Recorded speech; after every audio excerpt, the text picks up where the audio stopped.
বাঙালি রান্নার হেসেলে আপনাদের সবাইকে স্বাগত। আজ আমি বানাচ্ছি বাঙালির অতি প্রিয় শুক্তো। তাহলে চলুন দেখে নিই কিভাবে বানাচ্ছি। শুক্তো বানাতে কি কি সবজি লাগছে সেটা প্রথমে আপনাদের সাথে শেয়ার করব। নিয়েছি আলু, আলুগুলোকে আমি লম্বা লম্বা করে কেটে নিয়েছি। বেগুনও লম্বা লম্বা করে কেটে নিয়েছি। আর নিয়েছি রাঙা আলু। রাঙা আলুগুলোকে আমি লম্বা লম্বা করে কেটেছি, তবে বলে রাখি রাঙা আলু কাটার পর সঙ্গে সঙ্গে জলে ভিজিয়ে রাখবেন, তা না হলে কিন্তু কালো হয়ে যেতে পারে। নিয়েছি সজনে ডাঁটা, আর নিয়েছি পেঁপে, আর নিয়েছি শিম। আর যেটা ছাড়া শুক্তো একদমই হয় না সেটা হচ্ছে উচ্ছে। আর নিয়েছি কাঁচকলা, কাঁচকলা আমি কেটে হলুদ জলে ভিজিয়ে রেখেছি যাতে কালো যাতে না হয়ে যায়। আর নিয়েছি কিছু বড়ি। এই সবজিগুলো আমি ব্যবহার করব শুক্তো বানাতে। এবার চলে যাচ্ছি নেক্সট স্টেপে। আমি একটা পেস্ট বানাবো, তার জন্য একটা বাটিতে আমি নিয়ে নিয়েছি 1 ইঞ্চি মতো আদা, 1 টেবিল স্পুন নিয়েছি পোস্ত, আর নিয়েছি 1 টিস্পুন কালো সর্ষে। এবার আমি এই তিনটেই খুব ভালো করে মিহি করে পেস্ট করে নেব। এবার আমি একটা ভাজা মশলা বানাবো যার থেকে শুক্তোটার সুন্দর গন্ধ আসে। নিয়ে নিলাম আমি 1/2 টিস্পুন রাঁধুনি আর 1 টিস্পুন মৌরি।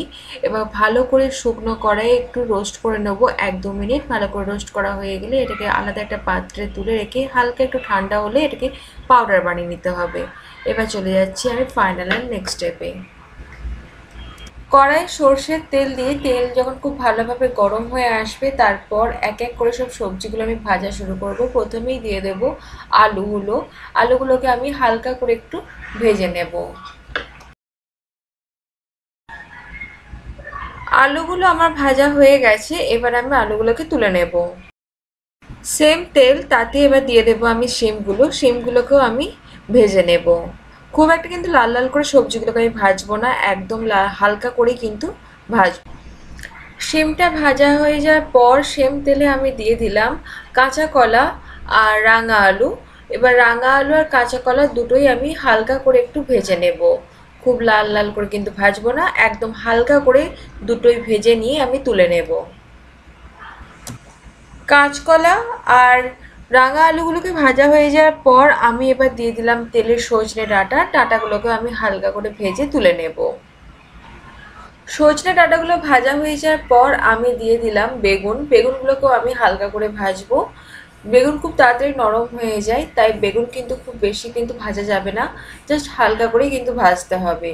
বেগুন ভাজা হয়ে যাওয়ার পর আমি তুলে নিয়ে দিয়ে দেব পেঁপেগুলো। পেঁপেগুলো কিন্তু আমি একদম হালকা করেই ভেজে নেব। তারপর আমি বড়িগুলোকেও ভেজে তুলে নিলাম। দিয়ে আমি চলে যাচ্ছি ভাজার শেষ পর্বে।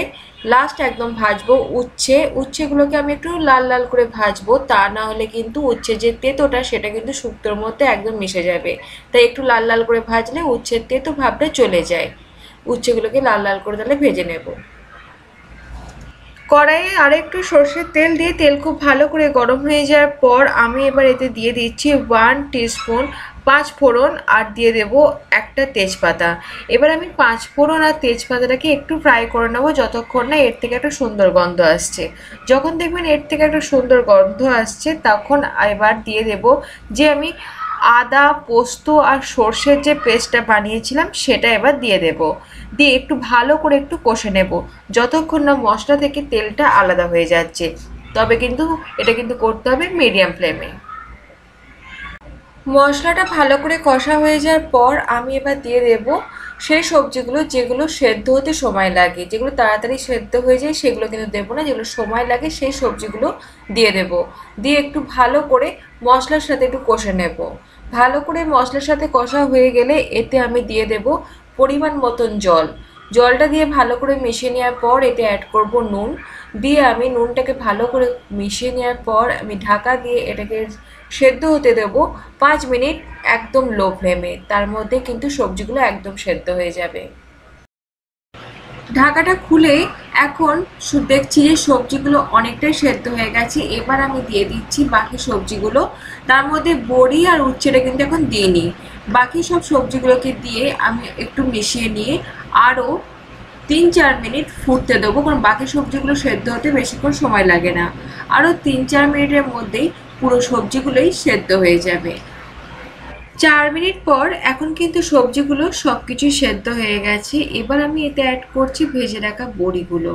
বড়িগুলো দিয়ে একটু নাড়াচাড়া করে নেব। তারপর আমি এতে অ্যাড করব হাফ কাপ দুধ।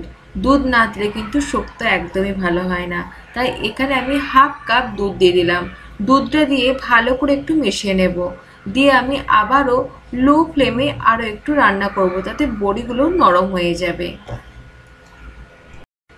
এটাকে আমি আরও 2 মিনিট ফোটানোর ফলে বড়িগুলো এখন কিন্তু বেশ নরম হয়ে গেছে। এবার আমি এতে অ্যাড করছি ভেজে রাখা উচ্ছেগুলো। উচ্ছেগুলোকে আমি গ্রেভির সাথে একটু মিশিয়ে নেব, দিয়ে আমি আরও 2 মিনিট ফুটতে দেবো, তাতে উচ্ছেগুলো একটু নরম হয়ে যাবে।